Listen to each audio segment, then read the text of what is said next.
जिंदगी नेक अमल किया, सहाबी रसूल। और कौन सहाबी रसूल? अल्लाह के रसूल के पीछे नमाजें भी पढ़ते थे, नबी अकरम सल्लल्लाहु अलैहि वसल्लम के साथ उम्रा भी किया, नबी के साथ चलते थे फिरते थे, नबी को देखा था, नबी को देखकर ईमान भी लाए थे, तहज्जुद की नमाज भी पढ़ते थे। ग़ज़वा उहद के मौके पर सबसे आगे लड़ने में वही थे, सबसे पहले तलवार उन्होंने ही मियान से निकाली, सबसे पहले काफिरों के भीड़ में वही घुसे, कई काफिरों को मारते चले गए। नबी अकरम सल्लल्लाहु अलैहि वसल्लम से सहाबा ने अर्ज किया, एक सहाबी ऐसे थे, कहने लगे अल्लाह के रसूल उसने तो हक अदा कर दिया, देखिए कितनी बहादुरी से लड़ रहा है, कई काफिरों की गर्दनें उड़ाता हुआ चला जा रहा है, देखिए कितनी महारत से लड़ रहा है। बुखारी के अल्फाज पर गौर कीजिए, अल्लाह के नबी सल्लल्लाहु अलैहि वसल्लम मुस्कुराते हैं और कहते हैं, जिसने किसी जहन्नमी को न देखा हो फलयंजुर इला हाज़ा, वो इस आदमी को देख ले, ये जहन्नमी है। किसके बारे में? सहाबी के बारे में। हम तो नमाज पढ़ के निकलते हैं दाढ़ी पे हाथ फेरते हुए, तो ऐसा लगता है जैसे अल्लाह पर बहुत बड़ा एहसान करके आ रहा है। यहाँ नबी के साथ रहा, नबी के साथ उठा, नबी के साथ बैठा, नबी के साथ चला, यहाँ तक कि जंगें भी लड़ी, ग़ज़वा उहद में सबसे आगे आगे लड़ रहा है। और अल्लाह के रसूल ने क्या कहा, जिसको जहन्नमी देखना हो देख लो इसे। वो सहाबी कहते हैं बड़ा तजस्सुस हुआ मुझे कि ये आदमी इतनी बहादुरी से लड़ रहा है, नमाज में सबसे आगे रहता है, फिर अल्लाह के रसूल सल्लल्लाहु अलैहि वसल्लम इसको जहन्नमी क्यों कह रहे हैं? कहा आज मैं देखूंगा आखिर ऐसा कौन सा अमल ये करता है। लास्ट में वो उसके पीछे पीछे रहे, दूसरे सहाबी उसको देखते रहे, उसका पीछा करते रहे। क्या देखते हैं कि ये सहाबी लड़ते लड़ते मैदान जंग में जख्मों से चूर हो गए। तकलीफ, एक खाई में पड़े हुए हैं, तकलीफ बर्दाश्त नहीं कर पा रहे हैं जख्मों की। जो जासूसी कर रहा था, जो सहाबी जो इनके पीछे लगा था, वो देख रहा कि देखें ये क्या करते हैं। अल्लाह के नबी ने इतने बड़े मर्द मुजाहिद को कैसे जहन्नमी कह दिया। जब उस सहाबी की तकलीफ बहुत ज़्यादा बढ़ गई, लड़ते लड़ते जब वो जख्मी हो गए, तो उन्होंने अपनी तलवार ज़मीन की ऊपर गाड़ दी, आधी ज़मीन के ऊपर गाड़ी, और सीने का हिस्सा उस तलवार की नोक के ऊपर रख दिया, और पूरा का पूरा वजन उस तलवार के ऊपर उन्होंने डालकर तलवार अपने अंदर दाखिल कर ली, यानी खुदकुशी कर ली। जख्मों की ताब न ला सके और उन्होंने जल्दी से अपने आप को ही मार डाला। ऐसी जिंदगी से तो मर जाना ही बेहतर है। अब ऐसी तड़प तड़प के मौत से क्या फायदा है। हमें काफिरों ने इतनी जगह से हमें काट डाला है कि अब मैं जिंदगी भर तड़प तड़प के क्यों मरूं। उन्होंने तलवार जमीन के ऊपर गाड़ी और अपना वजन उसके ऊपर रख दिया और खुदकुशी कर ली, खत्म। जो सहाबी देख रहे थे वो आए और कहने लगे, अशहदु अल्ला इलाहा इल्लल्लाह व अशहदु अन्ना मुहम्मदन अब्दुहु व रसूलुहु। अल्लाह के रसूल ने कहा, अरे तुम्हें क्या हो गया है? ताज्जुब इसलिए किया कि तुम तो पहले ही से मुसलमान हो, फिर आज अचानक ये कलमा पढ़ रहे हो, ऐसा क्यों? कहा अल्लाह के रसूल, अभी थोड़ी देर पहले आपने कहा था जिसको जहन्नमी देखना हो उसको देख ले, आज मैंने अपनी आंखों से देख लिया है। पूरी जिंदगी जिसने दीन पर नेक काम किए, दीन पर अमल किया और आखिरी वक्त में गलत काम कर गए, जख्मों की ताप न ला सके और खुदकुशी करके उन्होंने अपने आप को मार लिया। अल्लाह के नबी फरमाते जहन्नम में जाएंगे। जरूरी नहीं है कि नेक अमल हम करें और जन्नत मिल जाए, आखिरी अमल देखा जाएगा हमारा, आखिर वक्त में हमारा अमल कैसा रहा। इन्नमल अअमालु बिल खवातीम, अमाल का दारो मदार आखिरी उम्र से होता है। एक इंसान जिंदगी भर नेक अमल करता है, यहाँ तक कि उसके और जन्नत में जाने के दरमियान सिर्फ एक बालिश का फासला रह जाता है, एक हाथ का फासला रह जाता है, लेकिन यहीं से अल्लाह उसकी नीयत को, उसके दिल को बदल देता है और फिर वो गुनाहों के कामों में मुलव्वस हो जाता है, गुनाहों के कामों में पड़ जाता है और उसके बाद वो आदमी जन्नत में जाने से रह जाता है और जहन्नम का मुस्तहिक ठहर जाता है। हमारी और आपकी उम्रें धीरे धीरे कम होती चली जा रही हैं, हम कब्र के करीब होते जा रहे हैं, बल्कि जन्नत या जहन्नम के करीब होते चले जा रहे हैं। जब इस सहाबी ने पूरी ज़िंदगी अमल किया लेकिन आखिरी वक्त में गलत काम कर गए, खुदकुशी कर ली तो जहन्नम में जा। बुखारी शरीफ के सफ़ात पर एक दूसरा मंज़र देखिए। जंग खैबर का नाम सुना है? जंग हुई, बहुत सा माल मिला, सहाबा के हाथ लगा। एक सहाबी को एक चादर पसंद आ गई, उन्होंने उस माल में से चादर पहले से ले ली, चुपके से, किसी को पता नहीं चला।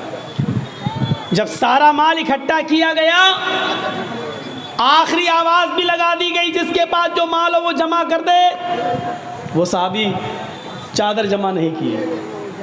अल्लाह के रसूल ने सारा माल सारे सहाबा में तकसीम कर दिया, जिसका जो हक था दे दिया। जब माल तकसीम हो गया, सब कुछ हो गया, बट गया, कई महीनों के बाद वो सहाबी एक चादर लेकर आए। कहा, अल्लाह के रसूल, खैबर की लड़ाई में जो माल मिला था उसमें चादर पर मेरी नीयत ख़राब हो गई थी, मैंने ये चादर ले ली थी, लेकिन अब मुझे अल्लाह का डर है, मैंने सोचा कि ये चादर आपको वापस कर दूं। अल्लाह के नबी फरमाते हैं, जाओ ले जाओ। अब इस चादर को मैं कितने टुकड़ों में बांटूं और इस चादर के कितने हिस्से करके सारे सहाबा में तकसीम करूं? नहीं नहीं, अब तुमसे इस चादर को कबूल नहीं किया जाएगा। जाओ, क़यामत के दिन अब ये चादर लेकर आना। आपने अपनी ज़िंदगी में वो चादर कबूल नहीं की। एक दिन ऐसा आया, एक जंग के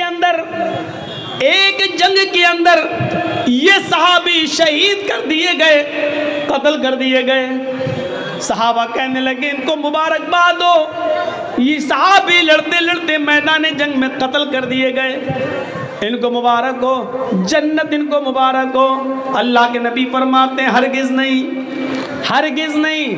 गौर करो, पांचों वक्त नमाजी हैं, तहज्जुद गुजार हैं, फजर की नमाज भी कभी जमात नहीं छूटती है, तकबीर ऊला भी फौत नहीं होती है, चादर पेश भी कर दी लेकिन नबी अकरम ने नहीं ली, इसके बावजूद नमाज और रोजे में इन्होंने कमी नहीं की, जंगें लड़ते रहे, बराबर अल्लाह के नबी के साथ जंग में शरीक होते रहे, यहाँ तक कि एक जंग में शहीद भी कर दिए जाते हैं। लेकिन अल्लाह के नबी कहते हैं, सहाबा ने कहा इनके लिए खुशखबरी हो। अल्लाह के नबी फरमाते हैं, नहीं, इनके लिए खुशखबरी कैसे हो सकती है?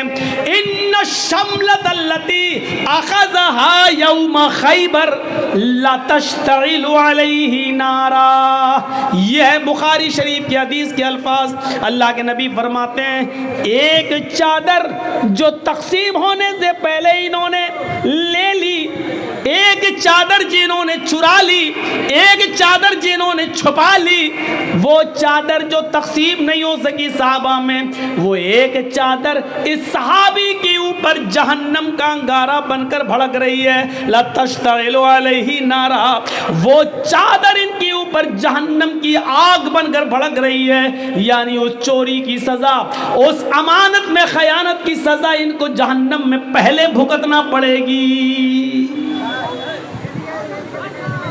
एक चादर, और वो भी सहाबी रसूल। हम अपने समाज और सोसाइटी पर गौर करें, कितने लोगों की ज़मीनों पर हमने कब्जे किए होंगे, कितने लोगों को हमने अपने पावर और अपनी हैसियत से दबा कर रखा होगा, कितने यतीमों का हक मारा होगा, और कितने लोगों का हमने नाजायज़ फ़ायदा भी उठाया होगा। एक आदमी बीमार है, उसकी 2 लाख रुपए की ज़मीन है, लेकिन उसकी माँ बीमार है, बाप इंतकाल कर चुका है, बेचारा अपनी माँ का इलाज कराना चाहता है। उसकी ज़मीन की कीमत 2 लाख रुपए है, लेकिन हम अब खुश हो रहे हैं। क्यों? क्योंकि उसकी माँ बीमार है। अब वो अपनी माँ के इलाज के लिए ज़मीन बेचेगा और मजबूरी में 2 लाख की ज़मीन 1.5 लाख में देगा। हम उसकी मजबूरी का फ़ायदा उठा रहे हैं। अब वो आता है, भाई साहब मेरी माँ बीमार है, क्या ये ज़मीन में बेचना चाहता हूँ, आप लेंगे? आपने कहा ले लूँगा, लेकिन आजकल ज़मीन की कीमत बढ़ी कहाँ है, लॉकडाउन के बाद हालत ख़राब है। ये हमने बहाना करना शुरू कर दिया। अरे साहब 2 लाख, हम जानते हैं 2 लाख उसकी कीमत है, लेकिन इसके बावजूद हम जानते ही मजबूर है 1.5 लाख में देगा, और हम 1.5 लाख में लेते हैं और वो बेचारा मजबूरी में 1.5 लाख में बेचता है। कभी आपको तरस आया उसके ऊपर? कभी आपको तरस आया कि उसकी माँ बीमार है, चलो 2 लाख की ज़मीन 2.25 लाख ले लें?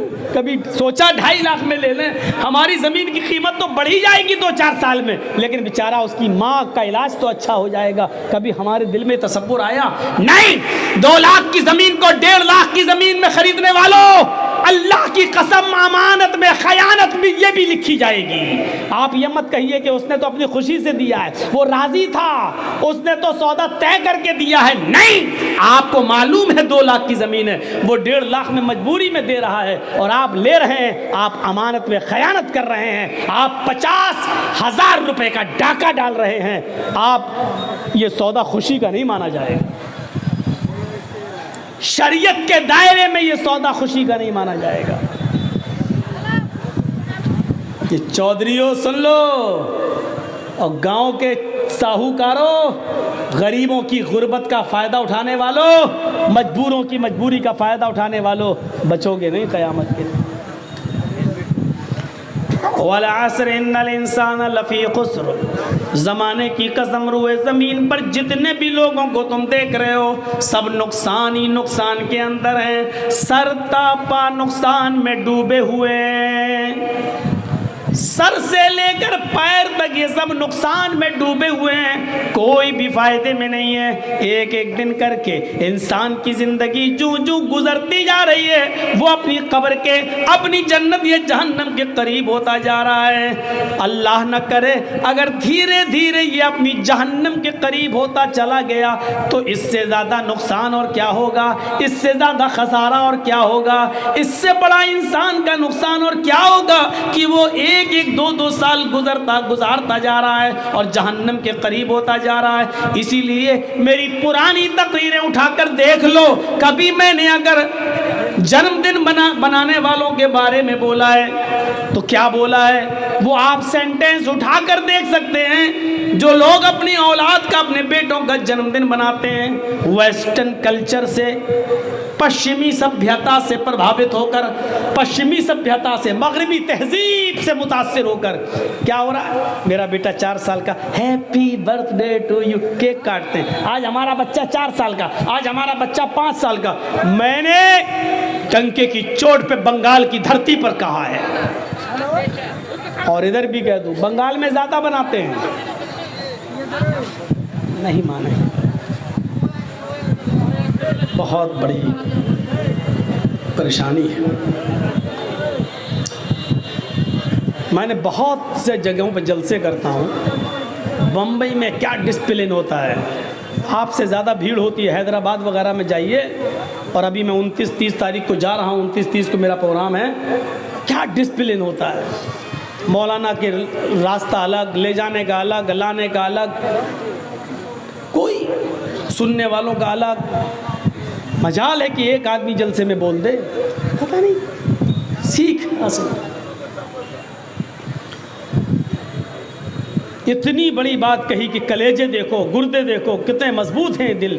कुरान की आयतें पढ़ी जा रही हैं और बोल रहे हैं। मिसालें दे दी हमने कि सहाबा किराम हाथ का पंखा नहीं उठा के जलते थे, सर पे बैठी हुई मक्खी नहीं उड़ाते थे। क्या उम्मीद रखें ऐसी कौम से। तो सुनिए मेरे भाइयों, मैं अर्ज ये कर रहा था, देखिए इंसान धीरे धीरे कहाँ जा रहा है, कितना करीब होता जा रहा है। आखिरी अमल इंसान का जो होगा उस पर बच्चों का जन्मदिन मनाने वाली बात मैंने कही थी, बंगाल की धरती पर कही थी, डंके की चोट पर। मैंने कहा था कि जो बाप अपने बेटे का जन्मदिन मनाता है, यकीन मानिए उससे बड़ा पागल कोई बाप नहीं। मैंने पागल कहा था उसको। इधर भी होंगे केक काटने वाले। आज के दिन मेरा बेटा पैदा हुआ था 25 अक्टूबर को, आज 8 साल का हो गया, आज 6 साल का हो गया। अल्लाह के नबी फरमाते हैं जब तुम्हारा बेटा जबान खोले तो उसको अल्लाह अल्लाह उसकी जबान से निकलवाओ, जब बोलने लगे तो उसको ला इलाहा इल्लल्लाह सिखलाओ, जब 7 साल का हो जाए तो उसको नमाज का हुक्म दो, उंगली पकड़ के मस्जिद में ले जाओ, कभी पढ़ेगा कभी नहीं पढ़ेगा। लेकिन 10 साल का जब हो जाए और नमाज ना पढ़े तो फजरिबूहुम, 10 साल के बाद तुम्हारी ड्यूटी हो जाती है कि मार मार कर उसको मस्जिद में ले जाओ। अब तुम्हारी जिम्मेदारी बन जाती है। अल्लाह के नबी ये नहीं कह रहे 6 साल का हो जाए तो ये मनाओ, 8 साल का हो जाए तो ये मनाओ, क्योंकि नबी ऐसे काम कराना चाहते हैं कि तुम्हारा बेटा जैसे जैसे बड़ा होता जाए तो जन्नत के करीब जाता जाए, जहन्नम के करीब न जाए। 7 साल का हो तो नमाज के लिए ले जाओ और 10 साल का हो तो मारो अगर नमाज न पढ़े। ये नबी हुक्म दे रहे हैं या अय्युहल्लज़ीना आमनू कू अनफुसकुम व अहलीकुम नारा, ईमानो वालो अपने आप को भी जहन्नम के आग से बचाओ और अपने अहल वयाल को भी जहन्नम के आग से बचाओ, अपने बीवी बच्चों को भी जहन्नम के आग से बचाओ। मेरे प्यारे साथियों, जहन्नम की जासूस तपिश की हालत ये थी कि उसको देखकर अल्लाह के नबी सल्लल्लाहु अलैहि वसल्लम जब इस दुनिया में आए, जहन्नम का मंजर देखकर जब इस दुनिया में आए तो आपने जहाँ बहुत से लोगों को डराया तो आपने उस मौके पर अपनी बेटी को भी डराया। आपने कहा या फातिमा बिन्त मोहम्मद अनक़िज़ी नफ्सकी मिनन नार इन्नी ला उग़नी अन्की मिनल्लाहि शैया, ऐ मेरी बेटी जहन्नम का अज़ाब मैं अपनी आँख से देख कर आया हूँ। ऐ मेरी बेटी दुनिया में अमल कर और अपने आप को जहन्नम की आग से बचा ले, और मेरी लख्ते जिगर अपने आप को जहन्नम से बचा ले, और मेरी बेटी अपने आप को जहन्नम के आजाब से बचा ले। सलीनी मिन माली माशिद, अल्लाह ने मुझे दुनिया में जो माल दिया है उस माल में से तू जितना मुझसे लेना चाहे ले ले, जितने का मैं मालिक हूँ। अब मैंने तेरी माँ ने जो कुछ छोड़ा है और जो मेरे पास है मैं दुनिया में तुझे ये सब दे सकता हूँ। इन्नी ला उग़नी अन्की मिनल्लाहि शैया, और मेरी बेटी क़यामत के दिन मैं अल्लाह के अज़ाब से तुझे नहीं बचा सकता, और मेरी लख्ते जिगर अल्लाह के अज़ाब से मैं तुझे नहीं बचा सकता। मेरे भाइयों, इस एहसास को अपने अंदर जिंदा करो। अल्लाह के रसूल अपनी बेटी से ये जुमले कह रहे हैं। हम और आप कैसे बेखबर हैं। हम यहाँ बैठे हैं, हमारी औलाद सड़कों पर क्या कर रही है ये कौन सोचेगा। आप रात के 12 बजे अपने बिस्तर पर सोते हैं, आपका बेटा 12 बजे तक आपके घर नहीं आया है, ये कौन सोचेगा। आप 2000 का मोबाइल चला रहे हैं, आपका बेटा 18,000 का एंड्रॉयड मोबाइल चलाकर पूरा 2 GB जियो और एयरटेल में मिलने वाला पूरा डाटा खत्म करता है। ये डाटा किस चीज में जाता है, इसका जिम्मेदार कौन है, ये कौन हिसाब लेगा अपनी औलाद से, कौन पूछेगा, किसकी जिम्मेदारी बनती है ये। कैसे दिया है आपने वो मोबाइल अपने बेटे को। साहब आजकल पढ़ाई ऑनलाइन चल रही है, तुम घर पे नहीं रहते हो, ऑनलाइन पढ़ने के बाद फिर मोबाइल क्यों नहीं लेते हो अपने बेटे से। अरे मौलाना साहब मेरा बेटा 15-16 साल का हो गया, अब नहीं छीन सकता। क्यों, अब वो तुम्हारा बाप बन गया क्या। हाँ यही समझ लो, समझ लो नहीं, आज तुम कह नहीं सकते हो अपने बेटे से।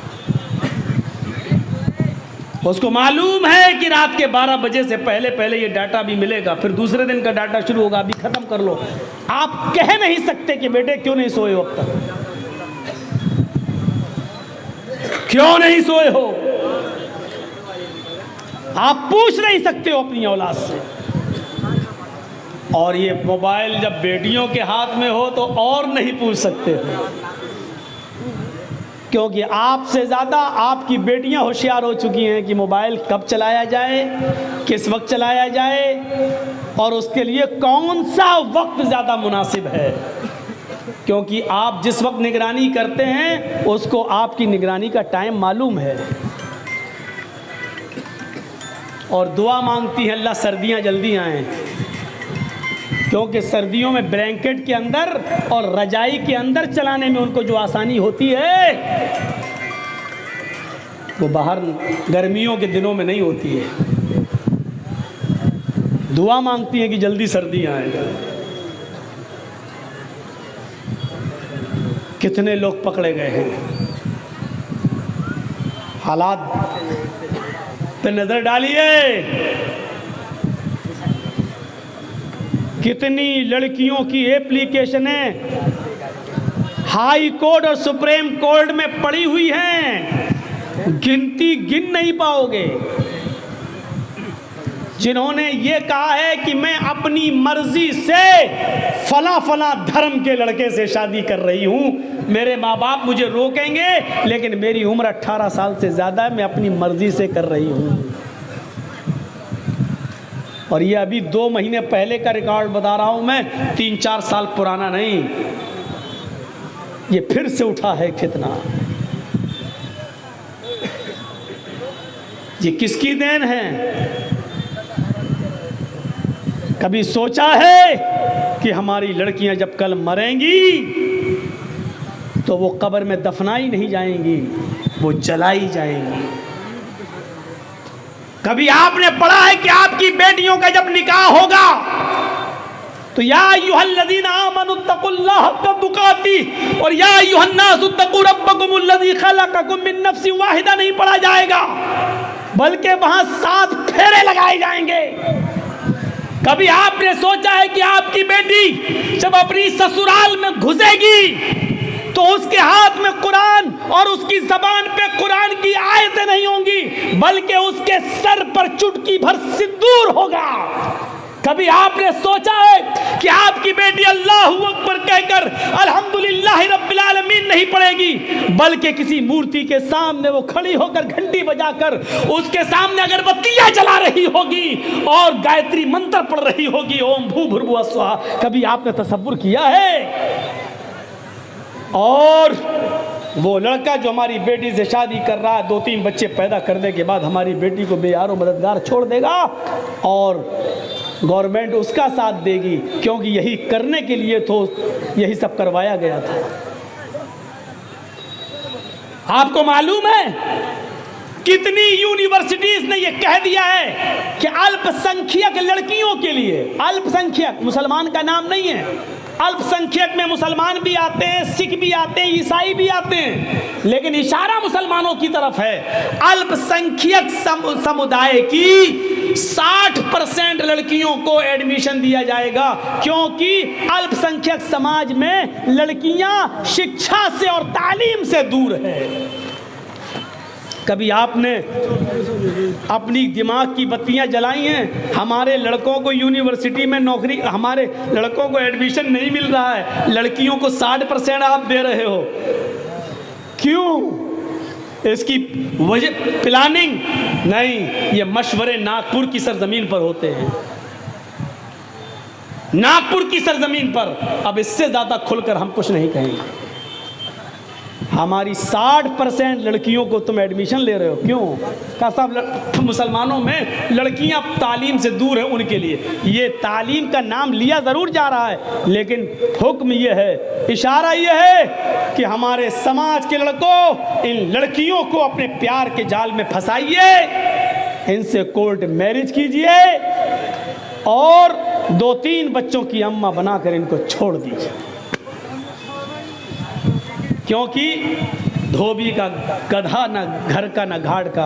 अब ये ना उधर जा सकती हैं, ना उनका समाज इनको कबूल करेगा और ना हमारा समाज ये दर दर की ठोकरें खाएगा। कौन जिम्मेदार है इसका?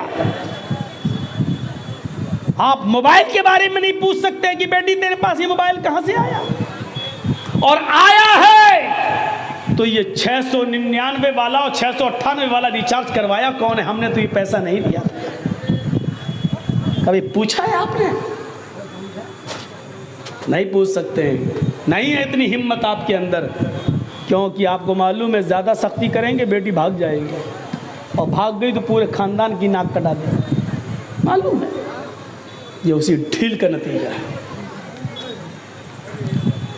ये 4 खूबियाँ अपने अंदर पैदा कीजिए जिनके बारे में फरमाया कि बस सारी इंसानियत नुकसान के अंदर है, लेकिन जिनके अंदर ये खूबियाँ पाई गई वो नहीं है। जन्नत उनको मिल जाएगी, खोया हुआ मकाम उनको मिल जाएगा। जिस मकाम से हमारे बाप आदम को और हमारी माँ हव्वा को निकाला गया था, उस मकाम में हमें दोबारा एंट्री मिल जाएगी। वो 4 खूबियाँ क्या हैं? इल्लल्लज़ीना आमनू वअमिलुस्सालिहाति वतवासौ बिलहक्कि वतवासौ बिस्सब्र। ईमान अपने अंदर पैदा कीजिए, जो लोग ईमान लाए, वअमिलुस्सालिहात, और जिन्होंने अमले स्वाले किए। देखिए ये 2 चीज़ें एक साथ पेश की, इल्लल्लज़ीना आमनू वअमिलुस्सालिहात।